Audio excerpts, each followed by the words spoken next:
Қызылорда Жезқазған жолының Ұлытау облысына қарасты бөлігін жөндеу 2 жыл бұрын басталуға тиіс еді. Ұзаққа созылу себебі не? Осы және өзге де сұрақтарды Қазавтожол компаниясы сыртқы займ департаментінің бас менеджері Қанат Әбілқайыровтан білеміз. Қайырлы таң. Сәлеметсіздер ме? Студиямызға қош келдіңіз. Сонымен жол неге ұзақ салынып жатыр? Жалпы ақпаратты атап өтейін. Қазіргі уақытта Ұлытау облысы бойынша 208 шақырым бойынша қайта құру жұмыстары жүргізілуге дайындалып жатыр.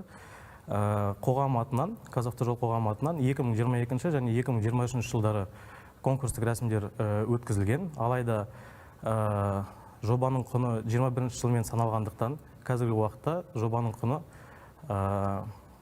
мердігер ұйымдар берген құннан аз болғаннан кейін конкурстық рәсімдер дұрыс өткен жоқ. Қазіргі уақытта жобалық сметалық құжаттамалардың түзету жұмыстары жүргізіліп жатыр. Осы жұмыстар аяқталғаннан кейін мердігер ұйымдар анықталып, келісімшарттарға қол қойып, жұмысты бастайтын жоспарлар бар. Енді жаңа әріптесіміз дайындаған материалда жолды жөндеу жұмыстары 2 жыл бұрын басталуы керек деді. Сонымен қатар Ұлытауға қарасты 200 шақырымды жаңғыртуға 90 миллиард теңге бөлініпті. Дұрыс. Ал былтыр 145 миллиард теңге бөлініпті. Сізді кішкене түзете кетейін. Қазіргі уақытта 2021 жылдың бағаларымен қарағанда жобаның құны 90 миллиард теңге болған. Қазіргі уақытта атап өткенде 2 рет конкурстық рәсімдер өткізілді. Алайда мердігер ұйымдардың берген құндары жобалық құннан асқаннан кейін конкурстың нәтижесі дұрыс шыққан жоқ. Қазіргі уақытта бізде осы жобалық сметалық құжаттаманың түзету жұмыстары жүріп жатыр.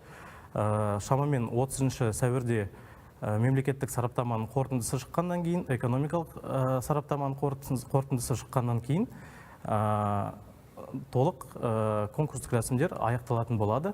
Жобаның түзетуден кейінгі құны 143 миллиард теңгені құрайтын болады. Енді мынау жол, оның ішінде бірнеше қалаларды жақындастыратын, арасын қосып отырған маңызды жолдар бар ғой. Бұл экономиканың күре тамыры деп айтып жатамыз. Енді осыдан 2 жыл бұрын мемлекеттік сатып алу өтті. Дұрыс қой? Дұрыс. Өткен кезде ол жерде жеңімпаздар анықталды. Сол кездегі ақшаға, қаражатқа сай, жаңа 90 миллиард дедік па, алғашында салынған жобалық құжаттама кейін ғой ол өзгертілгені. Сол соманы ұтып алған мердігер неге сол кезде, дер кезінде, уақытында жұмысты бастамады? Неге ол кейін қайтадан өткізіліп, ол жерде бұл қаражат аз деп қайтадан жобалық құжаттаманы өзгертті? Бұл сұраққа келесі жауап айтамын. Ең басында 22 жылы конкурстық рәсімдер 2 рет өткізілген болатын, 22 жылы және 23 жылы. Бұл конкурстық рәсімдерде ұтқан мердігер ұйым болған жоқ. Өйткені мердігер ұйымдардың берген құны біздің жобалық сметалық құннан 38%-дан 104%-ға дейін асып кеткеннен кейін конкурстық рәсімдер аяқталмады. Қазіргі уақытта сонда жобалық сметалық құжаттама дұрыс рәсімделмеді ме, қалай? 90 миллиард деп бересіздер де бұған ешкім келіспейді. Әлде баға өсіп кетті ме? Қазіргі уақытта 21 жылдан кейін коронавирус салдарынан және де басқа шекара жабылғаннан кейін көп құрылыс материалдарының күрт қымбаттауына байланысты мердігер ұйымдар сол бағаға жобалық сметалық құнға салынмағандықтан жоғары бағаларды беруге дәл келді. Сонымен қоса қазіргі уақытта күрт қымбаттауға байланысты Қазақстан Республикасының экономика министрлігінің номері 304 бұйрығына байланысты, егерде 1 жыл ішінде конкурстық рәсімдерден кейін жоба бекітілгеннен кейін 1 жылдың ішінде конкурстық рәсімдер аяқталмаса, жоба түзетуге байланысты деген негіз бар. Сондықтан біз қазіргі уақытта толық түзету жұмыстарын жүргізіп жатырмыз. Жақын уақытта түзету жұмыстары бітетін болады. біткеннен кейін қазіргі уақытта 14 мердігер ұйымнан өтінімдер бар. Шамамен 2024 жылдың бірінші жарты жылдығында мердігер ұйымдар анықталатын болады.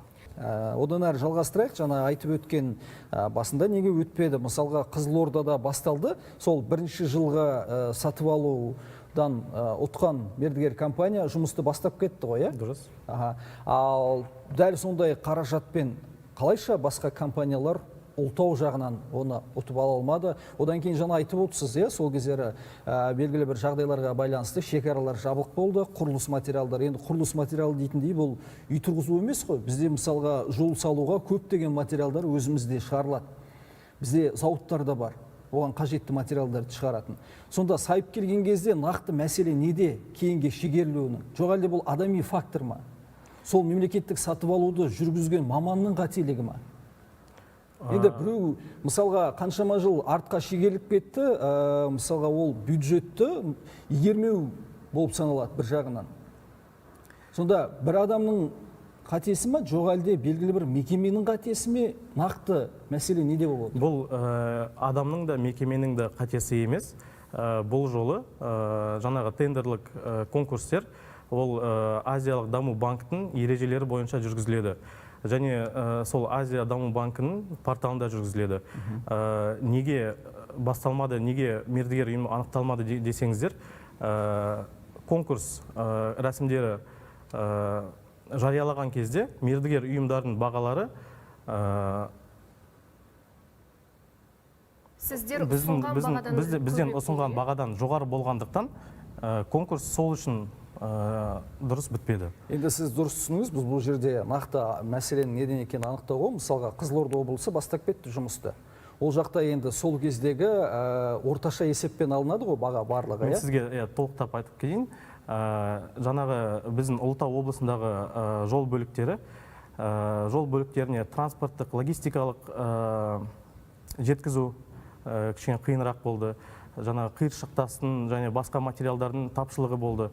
Сол факторларды ескере отырып, мердігер ұйымдар біздің жобалық сметалық құнға сай емес, қымбат құн беруге мәжбүр болды. Сондықтан да осы жолы Ұлытау облысы бойынша конкурстық рәсімдер аяқталмай, мердігер ұйым анықталмады. Енді биыл жол салынады деп жоспарлап отырсыздар. Қандай жол болады? Болашақта ол ақылы болуы мүмкін бе? Қазіргі уақытта біз конкурстық рәсімдерді аяқталу сатысына келдік.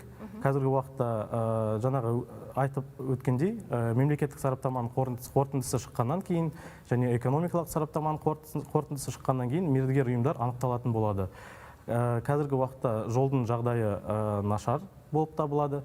Алайда қайта құру жұмыстарының аяқталғаннан кейін және жолды пайдалануға бергеннен кейін жолдың техникалық санаты екінші санатқа көтеріледі.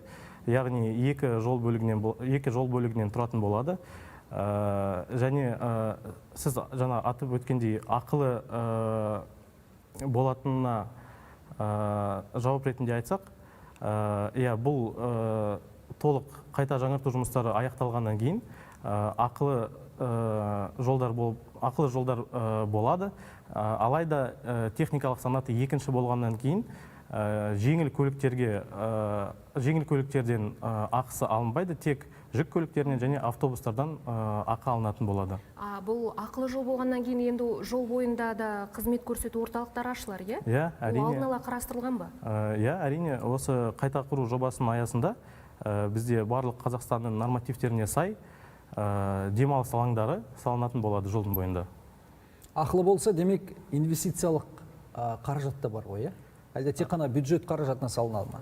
Жоқ, бұл жоба қазіргі уақытта Азиялық даму банк ретінен қаржыландыру қарастырылып жатыр. Ал қазірдің өзінде жол бойында ұялы байланыс нашар дейді. Бұл мәселе алдағы уақытта ескеріле ме? Бұл мәселе жайлы келесі жауап айтамын. Қазіргі уақытта бізде жоба аясында байланыс желілерін салу ескерілген, алайда ұялы байланыс желілерін салу бұл Қазавтожол ұлттық компаниясының құзырында емес. Егер де мекемелер байланыс желілерін өткізгісі келсе, ондай мүмкіндік бар. Жақсы, түсінікті. Рахмет, студиямызға келіп енді өзекті болып отқан мәселелердің бір шетін қаузадық жауап бергеніңізге. Құрметті көрермен, бізбен тікелей байланыста студияда қонақта болған Қазавтожол компаниясы сыртқы займ департаментінің бас менеджері Қанат Әбілқайыров болды. Жалғастырамыз.